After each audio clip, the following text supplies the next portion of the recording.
Good morning, everyone. Happy Wednesday. Today's lesson is about exponential decay. Okay, and it's going to be our last lesson for the week.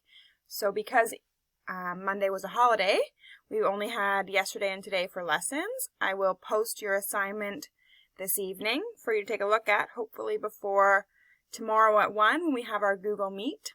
Okay, just like last week, I encourage you to come on if you've got any questions, or even if you just want to hear other students' questions. It's really helpful that way. Okay, and then your second assignment will be due Friday. So everything is the same as last week, just new material. Okay, so let's get started with today's lesson. If you are able, you can print this document out and follow along. If not, you are just watching. Okay, so yesterday we talked about what the equation looks like for an exponential function.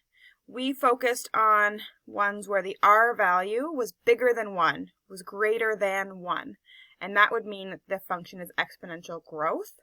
Today, we're going to look at exponential decay. Okay, so that's where your r value is a fraction or a decimal between 0 and 1. So here's an example of an exponential decay. All right, we have 1/2 to the power of x.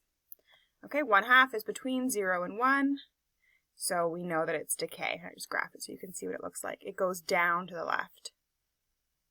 Okay, the first example we're going to do is half-life. So yesterday, I think it was the cars, we were talking about doubling time. Okay, this is the opposite of that, right? So half-life is the time that it takes for a quantity to be reduced to half of its amount. Okay. That makes sense, right? Half-life, so how long it takes for it to become half of what it originally was. So if we have 500 grams of radium that has a half-life of 30 minutes, okay, how much time is left after 2 hours? Okay, so we start with 500 grams. Okay, and this is the number of decays, which is the number of 30-minute periods, okay? So if this was time would be 0, 30 minutes, and then 60 minutes, okay? But we call it the number of decay periods just for simplicity here, okay?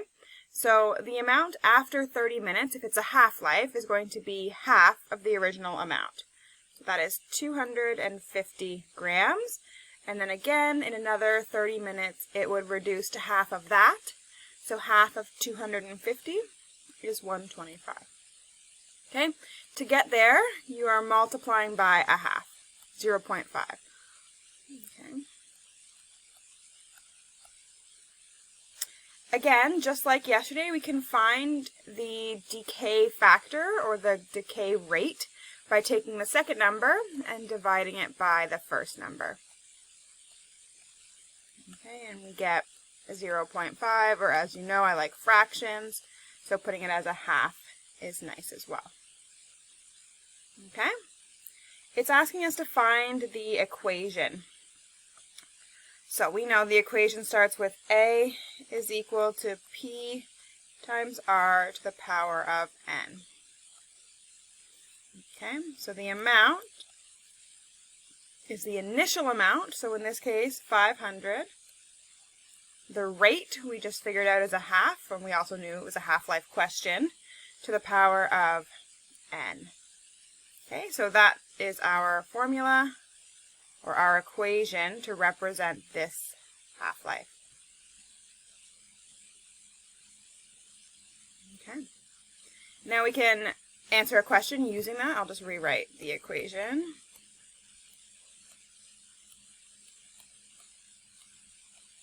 Okay, so find the amount left after 2 hours.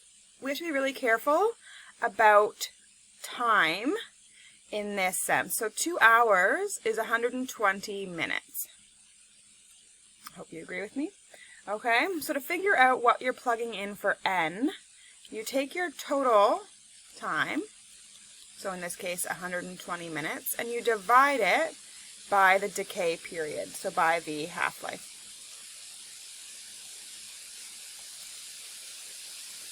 Okay, so we have 120 minutes. The half-life is 30 minutes. So the n value that we are going to use is 4. Okay. So we can plug that into our equation. So A is equal to 500 1/2 to the power of 4. So remember, when you're doing this in your calculators, if you're using your phones, we're doing the 0.5 to the power of 4 first, hitting equals, and then multiplying that by 500. Okay, if you've got your scientific calculator at home, your 2-line display, you can just type it all in like that. But hopefully you get 31.25 grams. Okay, so the total amount of, I think it was radium, left after 2 hours is 31.25 grams. Okay, you can see in the graph here that the half-life is how long it takes for it to decay to half of its original value. So if you were just given, if you were just given a graph and asked what is the half-life, you would have to look on the y-axis or the a-axis for its initial value and what is half of that. Go over to the x-axis and see how much time has passed. Okay, it's one decay period, but in this case we know that that is 30 minutes. So make sure we're reading the questions carefully. Okay, the other type of question we could have with exponential decay is a percentage decrease. Okay, so here,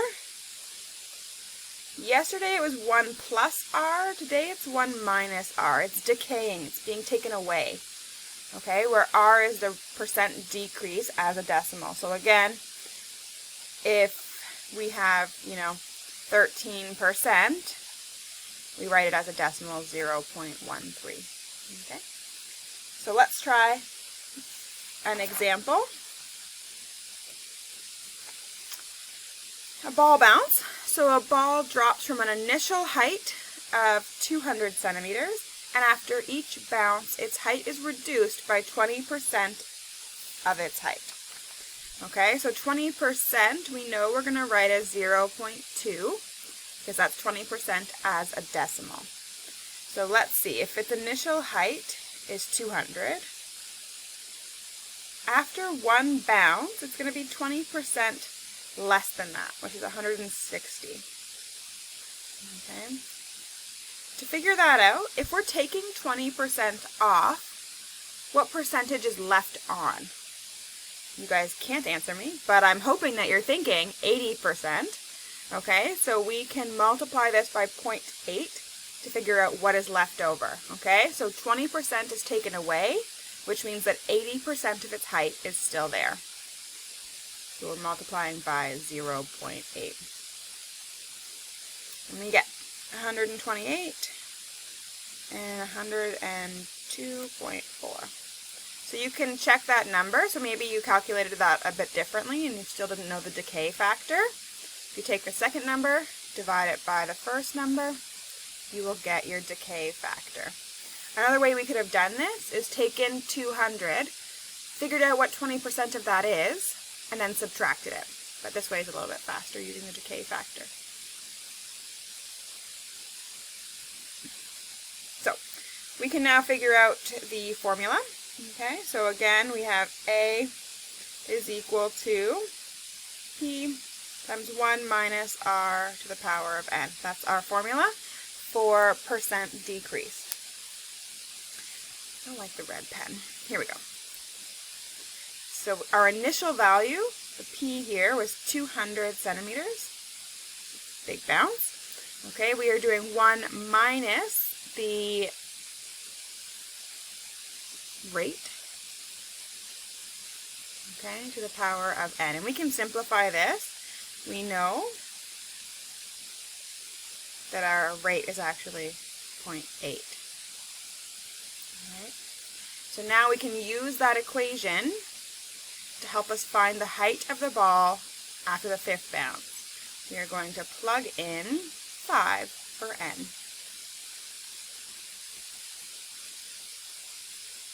Okay, I'll say it again. Make sure you're using your calculators correctly.